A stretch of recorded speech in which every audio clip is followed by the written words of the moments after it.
que Rafa nos comente cuál es el contenido del boletín, os vais a ir con una pequeña decepción, pero suele pasar a veces estas cosas porque el boletín no está. Es la primera vez que nos sucede en 30 años. 28. Pero podríamos decir que no es culpa nuestra, y es así.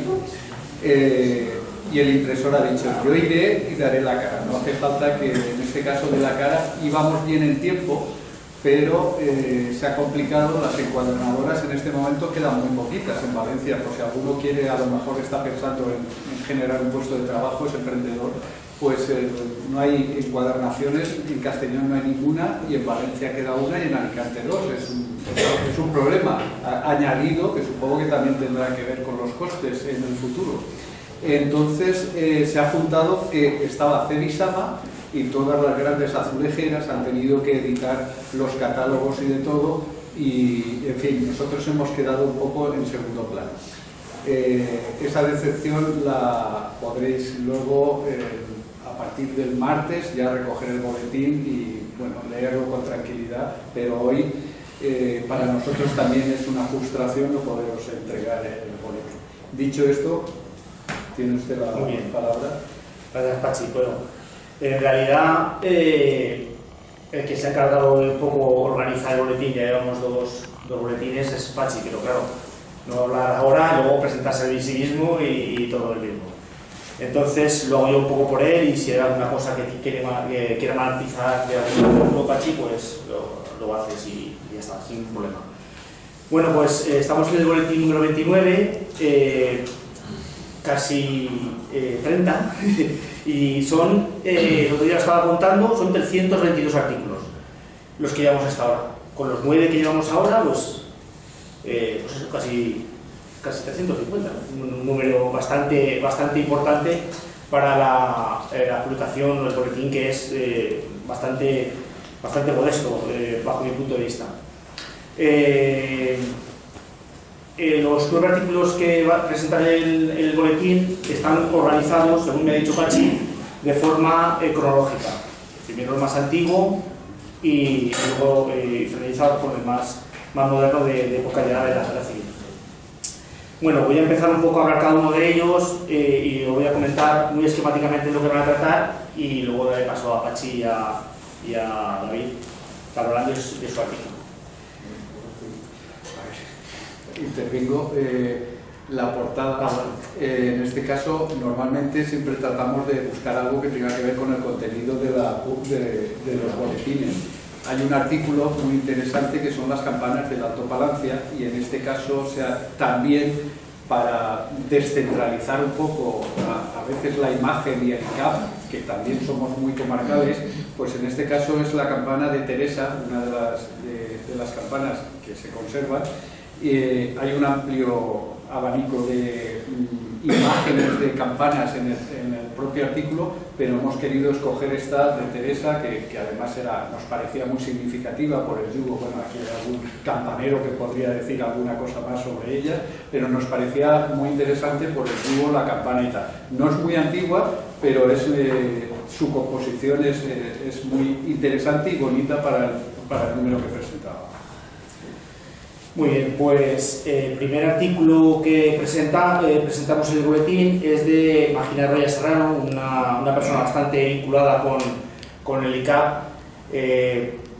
Tanto es así que, bueno, ha formado parte del consejo asesor, y bueno, siempre que se le ha pedido algún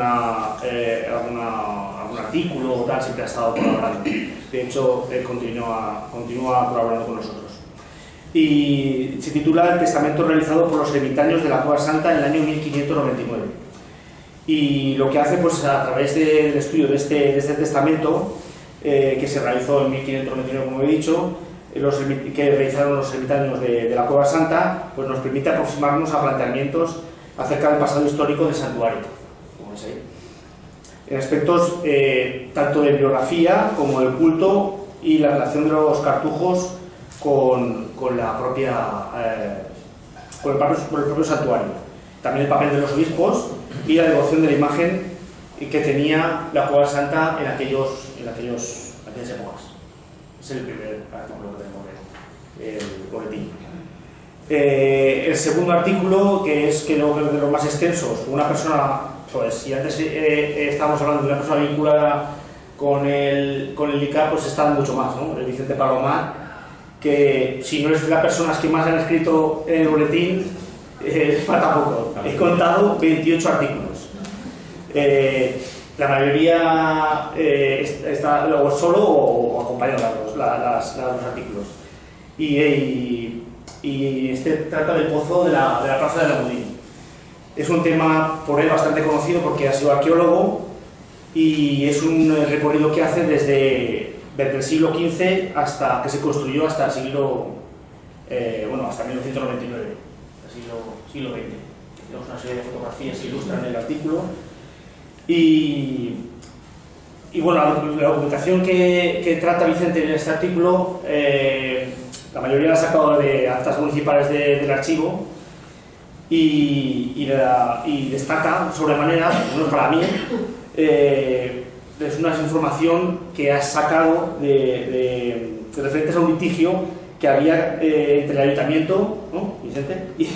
Y Javier Chaumel, que era un propietario que era bastante profundo, ¿no? Pero no sé. Y el litigio era por la ubicación del pozo, que él creía que debía estar en otro lado y tal, y los prejuicios que ocasionaba el pozo, a su vivienda, ¿no? Y eso trata el segundo ¿veis? Esta ilustraciones de David, que se ha... Sí, aquí hay lo que ha hecho David en función de la aportación documental que ha tenido Vicente Palomar, ha sido una recreación de cómo era la plaza de la Almudí. Como veis, voy a intentar ampliarla a ver si soy capaz.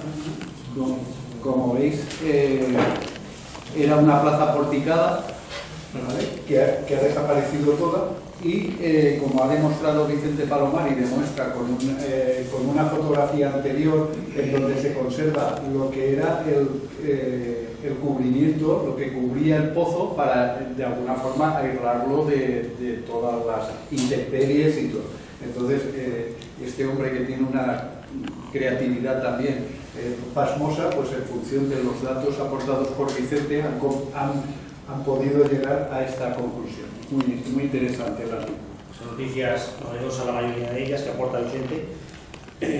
Y el tercer artículo es el que van a presentar los doctores David Montolino y Pachi Guerrero, que trata sobre la tercera orden franciscana seglar en Segorbe. Ambos también son colaboradores habituales del ICAP y es la segunda vez que colaboran juntos. La primera es un trabajo relacionado con las reliquias de San Gavino y las fiestas que se celebraron en 1649 en Segorbe por tal motivo. Ese fue el primer artículo que hicieron. Y en este artículo no me voy a extender mucho, porque luego no van a extenderse ellos. Habla de la institución que, inspirada en San Francisco de Asís en el siglo XIII, trató de acercar a los feligreses al mundo espiritual de la conventualidad, pero sin pertenecer a ella. De su existencia, al menos en Segorbe, se conocía más bien poco, sobre todo antes del siglo XIX. Y ellos nos lo van a desvelar. ¿Vale? Sí. Vale. Bueno, el siguiente artículo de las campanas de Alto Palancia, un patrimonio sonoro entre dos tierras, es de Joana Lepuz Chelet, de la Asociación Cultural Campanés de la Catedral de Valencia, que es, según ha comentado Juan, va a presentarlo, ¿no? Va a hacer una charla en Geldo, ¿no? de este tema. Es la primera vez que escribe para nosotros y comienza su estudio en la época medieval, continúa en la época moderna y finaliza en la época contemporánea. El presente trabajo pretende realizar una aproximación general pues, al patrimonio de la comarca del Alto Palancia, que cuenta con piezas clave, entre las cuales destacan algunas ya reconocidas como bien de interés cultural. Como sabemos, no existe ningún municipio en la Comunidad Valenciana que no tenga campanas. ¿no? De ahí la importancia de estos elementos que han tenido patrimonialmente en la sociedad. Y también hablará un poco también de la función y del grupo de los campaneros que existen y de otros aspectos fundamentales en la instalación de estos elementos. Sí. En este artículo lo que ha hecho ha sido un censo de todas las campanas del Alto Palancia, que es también muy importante, datarlas y documentarlas. Y para referencia, que lo tengáis de referencia, tenemos la campana más antigua de la Comunidad Valenciana, que es la de Soner. Entonces, os va a ser muy interesante porque las campanas no son campanas por su sonoridad, sino también la epigrafía, como podéis ver ahí tienen la epigrafía, la dedicación, la vocación, es decir, tienen una cantidad de matices muy interesantes a la hora de la investigación. Joan es un joven investigador de campanas que trabaja magníficamente y yo creo que os va a encantar porque además es que están recogidos todos los pueblos de la comarca y eso lo hace también muy atractivo el artículo. Muy bien, el siguiente artículo tiene que ver con el archivo parroquial de Navajas, el conservado y el perdido, de Vicente Villalba Martín, también un colaborador con nosotros bastante importante. Ha escrito 7 artículos, la mayoría, bueno, todos tienen que ver con navajas, y este trabajo nos acerca a la documentación que tiene y tenía el archivo parroquial de Navajas, apoyándose en un inventario realizado con anterioridad por Epifanio Martín Moreno. Y como ya digo, se intenta un poco inventariar los libros parroquiales que a lo largo de la historia, por unas causas o por otras, pues se han perdido, así como los que todavía se conservan y que hacen del archivo parroquial de Navajas uno de los más importantes e interesantes de la comarca. A pesar de los libros perdidos, toda vez que se conserva casi completo los tiempos libres desde 1610 hasta la época actual. Es interesante también un poco conocer lo que tenemos y lo que teníamos. Vale, el siguiente artículo es también de otra persona bastante que ha escrito bastante con nosotros. 12 artículos lleva también, muy asiduo, todos de temática bastante diversa, pero la mayoría de ellos apoya o tiene como referente a Carlos Pau. Hemos hablado con María Jaime. Y esta investigación analiza los gastos que la Cartuja de Valdecristo realizó para adquirir estos productos, de los que generalmente su deficitaria, dada la importancia del establecimiento. Bueno, no he dicho nada del título, pero es la apicultura y celería en el periodo medieval, final de la Cartuja de Valdecristo, de 1800 a 1835.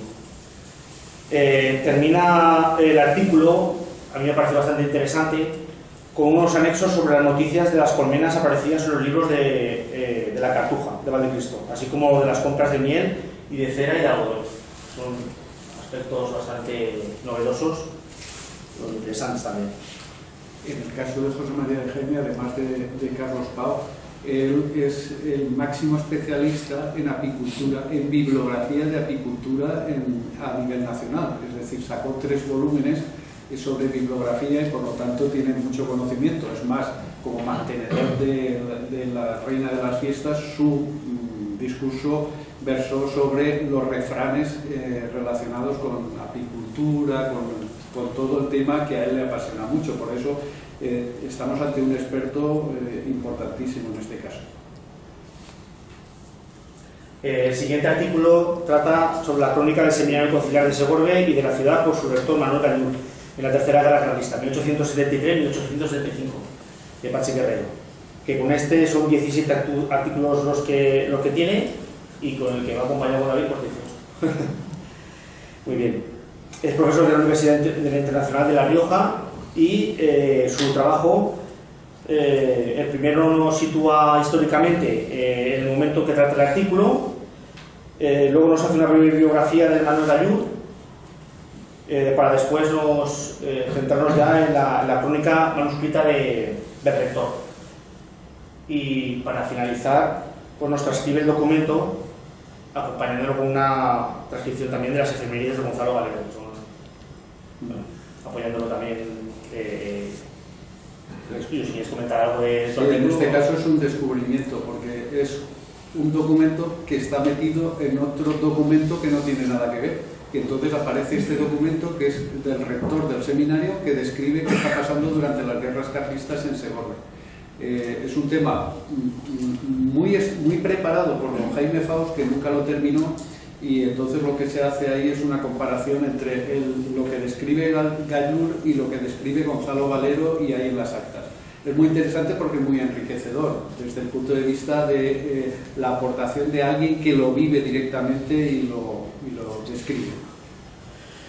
Bueno, pues el penúltimo artículo es de Antón Ferreiro, también una persona novedosa, y se titula Antiguos clavos de la primera red de nivelación de precisión en la topografía.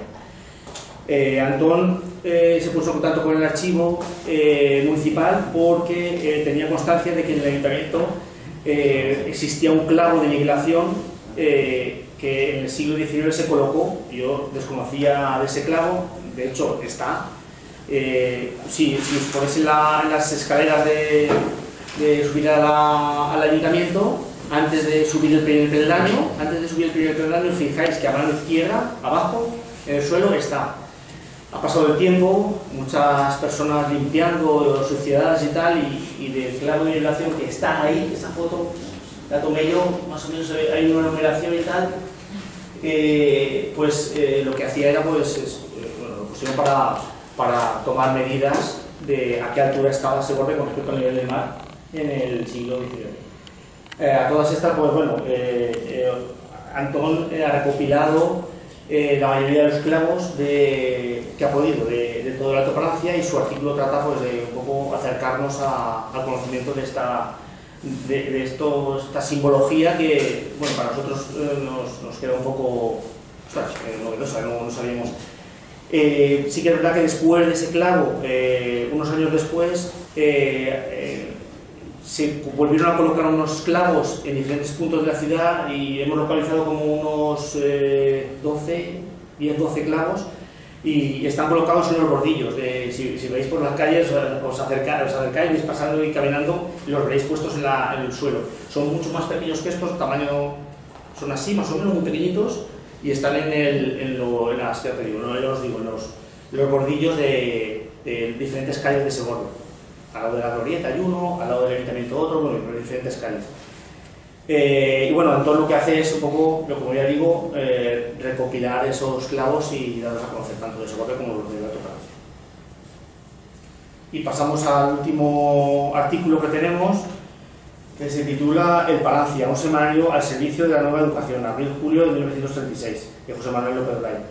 También una persona relacionada muy estrechamente con el ICAP, y que ha publicado con nosotros varios artículos, todos ellos relacionados con la educación.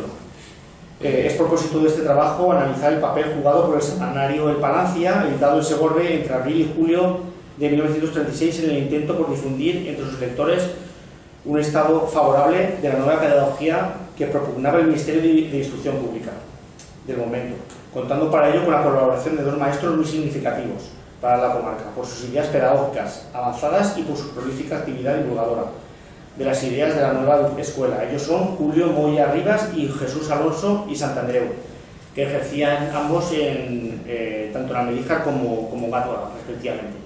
Y el trabajo habla de un repaso del semanario de Palacia por lo que respecta a la educación. Y estos son los artículos que tenemos en el boletín. Aquí hay que agradecerle a José Manuel López Blay que en el anterior número tenía su artículo se iba a publicar, pero resulta que coincidía con el de José María de Jaime. Justo analizaban los dos el Palancia desde diferentes ópticas, pero justo los dos, y para no recargar el boletín con un monotema como era la publicación del Palancia, le pedimos que lo retirase, y él aceptó, un poco dolido, pero aceptó, ¿no? Porque a nadie le gusta que le retiren cuando ya está todo maquetado y todo preparado para la publicación. Entonces, si como sois socios y lectores del boletín, os daréis cuenta que el anterior habla del vaciado que hizo José María de Jaime sobre Montserrat, y el Palancia, y de José Manuel se centra justo solo en la educación, que para eso él es un especialista en la historia de la educación, sobre todo de la comarca. Y ya está. Bueno, pues Sí. no, que ya he intervenido yo mucho. podéis, yo que he terminado yo también, podéis empezar con vuestro... Muy bien.